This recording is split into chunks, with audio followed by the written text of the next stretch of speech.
So what is the problem? But what did they say anything? Why they were Some allowed? Kisans want to see me. I had invited them inside, so they're not allowing them in. नमस्कार, आदाब, सत श्री अकाल, जय भीम, जोहार। मेरा नाम है नवीन कुमार। क्या संसद में किसानों की एंट्री बैन है? क्या नरेंद्र मोदी संसद को किसान मुक्त संसद बनाना चाहते हैं?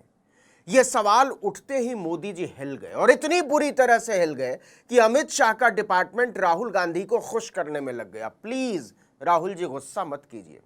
याद है ना, मानसून सत्र के पहले ही दिन मोदी जी का रोना धोना, देश के प्रधानमंत्री का गला घोंटने का, उनकी आवाज को रोकने का, उनकी आवाज को दबाने का लोकतांत्रिक परंपराओं में कोई स्थान नहीं हो सकता है। अब देखिए, राहुल गांधी कहते हैं डरो मत, और भाजपा कह रही है कि अरे ऐसे कैसे नहीं डरे, आपसे कैसे नहीं डरे। मोदी जी कह रहे हैं कि हमारा डर तो पूछो मत, ऊपर से सॉरी भी नहीं बोलते हो।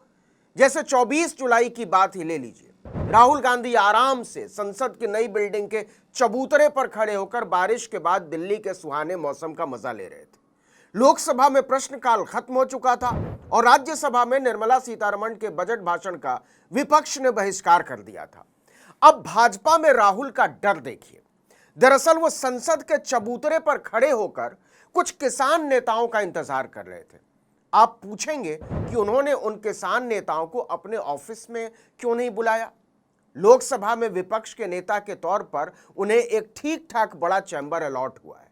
कैबिनेट मंत्री की तरह बाकायदा स्टाफ है, वो किसी को भी मिलने के लिए बुला सकते हैं। राहुल गांधी ने कहा वो भी यही चाहते थे, लेकिन मोदी जी के लोगों ने उन किसान नेताओं को आने ही नहीं दिया। क्या कहा जा रहा है राहुल जी, क्यों नहीं अलाउ किया जा रहा है? विपक्ष और आप किसान नेताओं से मिलना चाहते हैं, क्या कहा जा रहा है, क्यों नहीं आने दिया जा रहा किसान? अब देखिए कि अपनी सफेद टी शर्ट पहने राहुल गांधी ने संसद के चबूतरे पर खड़े होकर आराम से अपनी बात कही थी कि किसानों को मिलने नहीं दे रहे, लेकिन कहते हैं दीवारों के भी कान होते हैं। राहुल ने जो कहा था इसके पहले कि वो मीडिया के दर्शकों और पाठकों तक पहुंचता, भाजपा के गलियारों तक पहुंच गया कि राहुल गुस्सा है। इस पर दिन दिन भर भाषण देने वाले हुजूर के हरकारों का दिल हवा में अटक गया। दरअसल पत्रकारों ने पूछा कि किसानों को आपसे क्यों नहीं मिलने दिया जा रहा है राहुल जी? कोई कारण? तो उनको पूछना पड़ेगा।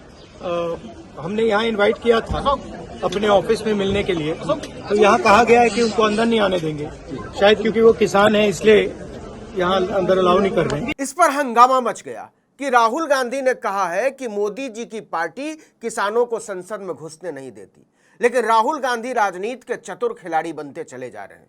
वो समझ गए हैं कि मुद्दे को कैसे पकड़ा जाता है और कैसे उसको बड़ा बनाया जाता है।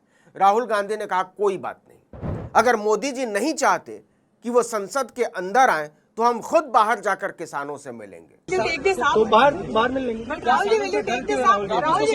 क्या कोई कारण सिक्योरिटी का दिया गया है, कोई और कारण दिया गया राहुल जी? अब देखिए कि जैसे ही राहुल गांधी ने यह कहा कि वो किसानों से बाहर जाकर मिलेंगे, ये बात फौरन मोदी के लोगों तक पहुंच गई। सब डर गए कि अब राहुल गांधी बाहर जाकर किसानों से कहेंगे कि मोदी जी आपको अंदर नहीं आने दे रहे, इसलिए हम आपसे मिलने खुद बाहर चले आए। मुद्दा बन जाएगा, पूरा मीडिया इसको ले उड़ेगा, क्योंकि मोदी तो किसानों से मिलते नहीं। इसी दिल्ली में सीमाओं पर किसान साल भर से ज्यादा समय तक डटे रहे, लेकिन मोदी जी अपने राजमहल से निकलकर 4 कदम पर मर रहे किसानों से मिलने नहीं गए। और ये बात अगर राहुल गांधी ने कह दी तो मुश्किल दौर से गुजर रहे नरेंद्र मोदी के लिए जवाब देना मुश्किल हो जाएगा। वैसे भी मोदी जी को जरूरी सवालों के जवाब देने की आदत नहीं है। हाँ, वो लफ्फाजी शानदार करते हैं। नेहरू से औरंगजेब तक पर फालतू फालतू बातें करवा लीजिए उनसे, लेकिन ये मत पूछ लीजिए कि महंगाई से गरीब मर रहा है और आप मलाई मशरूम कैसे गटक रहे हैं। आटा 50 रुपए किलो हो गया है। नौजवानों के पास नौकरी नहीं और आप 10 साल से गद्दी से चिपके हुए कुछ करते क्यों नहीं, और कुछ करते नहीं तो छोड़ते क्यों नहीं। खैर, फिर से किसानों की राहुल गांधी से होने वाली मुलाकात पर आते हैं। पत्रकारों ने पूछा मसला क्या है, तो राहुल गांधी ने मजे मजे में प्रधानमंत्री को लपेट लिया। कोई रीजन बता है क्या वजह किसान कैसे? कोई वजह आपको बताई गई? ये आप प्राइम मिनिस्टर से पूछिए। अब राहुल गांधी के नाम का डर देखिए।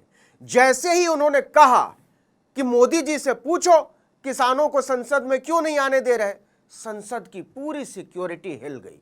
मोदी के कारिंदों ने कहा राहुल की बात सुनो, उनसे जो भी मिलना चाहता है आने दो आने दो आने दो। ऐसे ही मोदी जी की नाक में दम किए हुए हैं। और क्या चाहते हो? फौरन उन किसान नेताओं को एंट्री दे दी गई जिन्हें मिलने के लिए राहुल गांधी ने संसद में अपने दफ्तर में बुलाया था। राहुल उन नेताओं से उसी चैम्बर में मिले जो उन्हें विपक्ष के नेता के तौर पर मिला है। अभी मीटिंग की हमने, मीटिंग में हमने ये डिसाइड किया कि जो इंडिया गठबंधन के बाकी लीडर्स हैं उनसे हम ये डिस्कशन करेंगे और फिर सरकार पर दबाव डालने की कोशिश करेंगे। तो राहुल गांधी कह रहे हैं डरो मत, और भाजपा कह रही है ऐसे कैसे नहीं डरे भाई, इतना डरा कर रखते हो। उधर राज्यसभा में मल्लिकार्जुन खड़गे ने भाजपा को डरा दिया कि ऐसा कैसा बजट लेकर आए हो जिसमें देश के 90% राज्यों को विकास की डोर से काट ही दिया गया है। कल बजट पेश हुआ, उस बजट में किसी स्टेट को कुछ नहीं मिला और सबके थाली खाली और दो के थाली में पकोड़ा और ये अपना जिलेबी, एक सेकंड, ये दो छोड़ के किसी को नहीं मिला कुछ।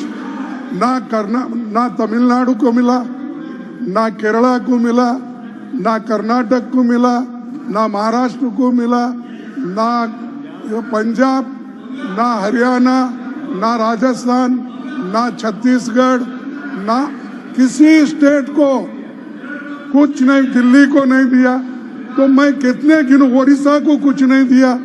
तो ऐसा बजट मैं कभी नहीं देखा और ये सिर्फ किसी को खुश करने के लिए, कुर्सी बचाने के लिए वो ये सब हुआ है, इसका हम खंडन करते हैं। इसके बाद विपक्ष ने वॉकआउट कर दिया।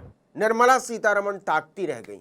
तो कहने का मतलब यह है कि नरेंद्र मोदी ने अपनी जिंदगी में, राजनीतिक जिंदगी में पहली बार विपक्ष की ऐसी ताप देखी है गुजरात से दिल्ली तक। इसकी धधक को बर्दाश्त करने की उनकी आदत नहीं है। नहीं नहीं नहीं नहीं नहीं नहीं, नरेंद्र मोदी जी पूरा हिंदू समाज नहीं है, बीजेपी पूरा हिंदू समाज नहीं है, आरएसएस पूरा हिंदू समाज नहीं है। देखिए कि लोकतंत्र के खंभों को लेकर नरेंद्र मोदी के मन में अगर संकीर्णता नहीं होती, नफरत नहीं होती, हिकारत नहीं होती, तो ऐसी चीजों को संसदीय लोकाचार का हिस्सा मानकर मुस्कुरा पड़ते।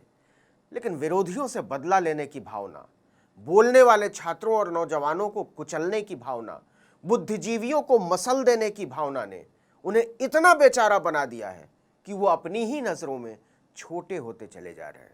इस वीडियो में इतना ही, लेकिन अगर आपने आर्टिकल 19 इंडिया को अब तक सब्सक्राइब नहीं किया है तो फौरन कर दीजिए, बेल आइकॉन दबाइए, घंटी जैसी आकृति लाइक कीजिए और कमेंट करके बताइए हमारा वीडियो आपको कैसा लगा। हमारा ट्विटर हैंडल है article19_India और मेरा ट्विटर हैंडल नवीन जर्नलिस्ट।